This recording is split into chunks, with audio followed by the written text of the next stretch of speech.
Hi,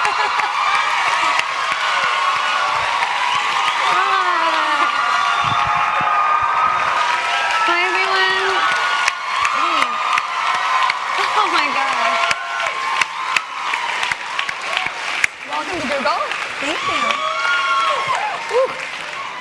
The Google chairs are a little high. Thank you so much for coming. Just gonna put my purse right here. I love you too. Hi, everyone.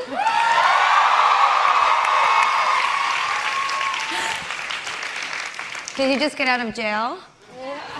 Yeah. Me too. We are so excited to have you here. I'm so excited to be here. I just want to say before we even begin, thank you so much. This is such an honor. You know, when I was in high school, all my girlfriends wanted to get jobs here. And I wanted to be what they were searching for or putting on the, you know, the side column, what comes up first. I believe that's what my friend Mary Haley does here at Google. So just thank you so much for coming, and I really, I respect all of you so much. I know that there's some really amazing minds in this room and how competitive it is, so thank you. Thank you.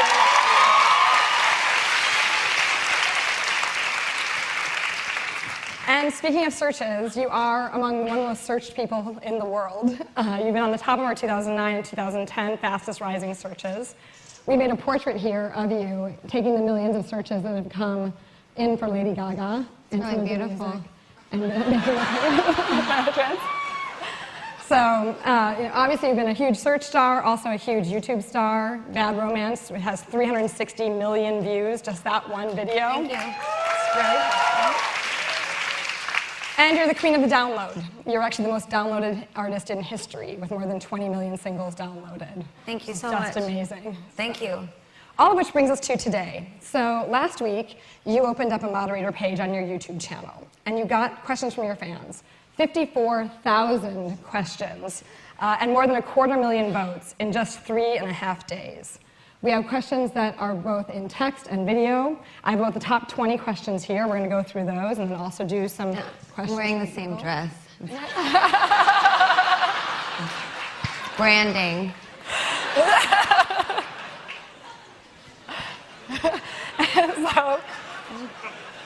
So the first question I'm going to ask came in video form, but it was also going to be my first question. It comes in from a user, A Certain Resonance, and we'll go ahead and roll that video question.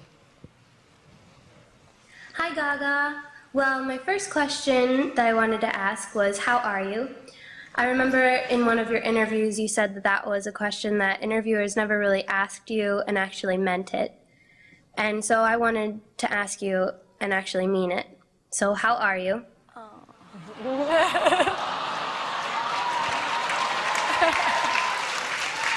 Well, I am absolutely wonderful and a little bit choked up because that is why I am still here and why I work so hard. It's because I really am very blessed to have fans with such a beautiful spirit, and I'm sure you can see just from that one video very much what a lot of my day is like. I do spend a lot of time on Google looking for fan videos and messages, and I'm doing wonderful today.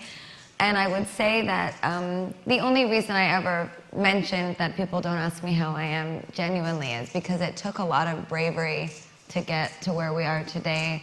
A lot of people see glasses and shoulder pads and crazy outfits, and over the years it was very difficult to do interviews because that's all people would talk about.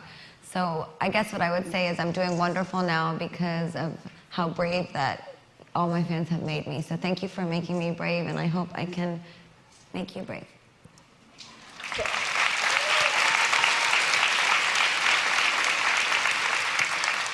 And you're also on tour, so you're performing tonight in Oakland. Yes. And we probably have a lot of people here who are going. And the next question is about your tour. So Gaga Fame 11 from the UK asks, do you have any funny stories to tell about things that have happened backstage at the Monster Ball? There are lots of funny things that happen backstage at the Monster Ball. I don't like surprises, and I don't like pranks. I'm sure you can maybe tell that just from... but I don't like pranks. But I actually, with me, have brought all my friends from New York City on tour with me. So I have had very few, I should say, famous acts opening. It's been mostly really underground bands and DJs that I've known since I was 18 years old. So there's a lot of backstage shenanigans. Very often they make jokes about my diet because they know I have to stay fit for music videos, so they'll leave like mounds of cheeseburgers and stuff in my dressing room. It's really awful. Vicious, vicious.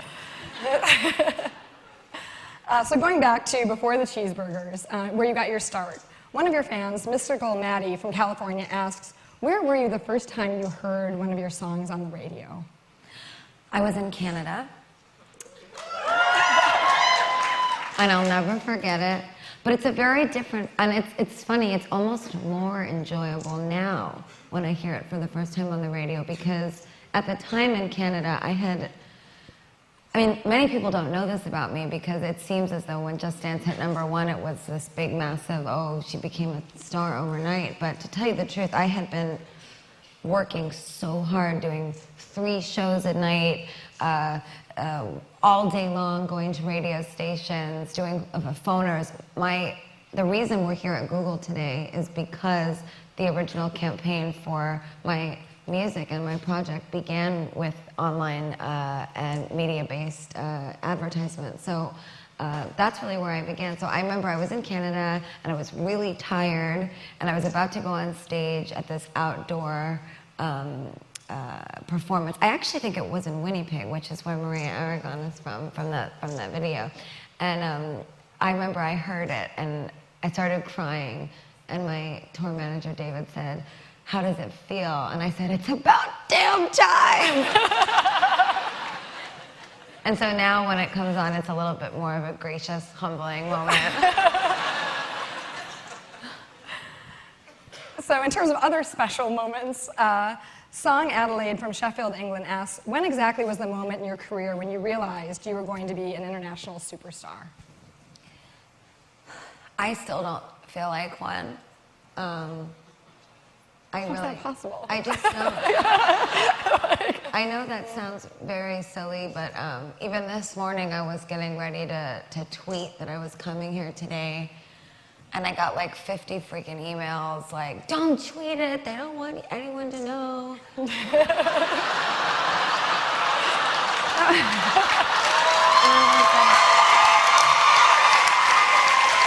That was for your security. Yeah, well, I guess they were worried for security, but I said, you know, I need to market my record. You know, people need to know where I'm gonna be, and so everyone was saying, well, they know you're gonna be there, just don't tell them when.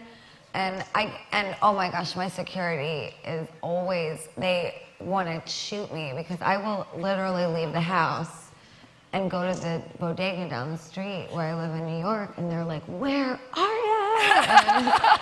Because where I live, I have been hustling for so long that it's more just like, "You're home," you know, like everybody's so cool. And I guess even though my first album was called The Fame, that was never the ultimate goal of any of this. It was always that I just really am genuinely a musician to my core. And a lot of people don't know that about me, but I write every lyric, every melody. I'm in there with the producers, whipping them to make the new future of music. And that is why I'm here. I'm not here to be a superstar. But, so yes and no. I never, ever, there was never a day when I woke up and said I'm a superstar. I'm still waiting for that to happen. Fair enough. So, in terms of format.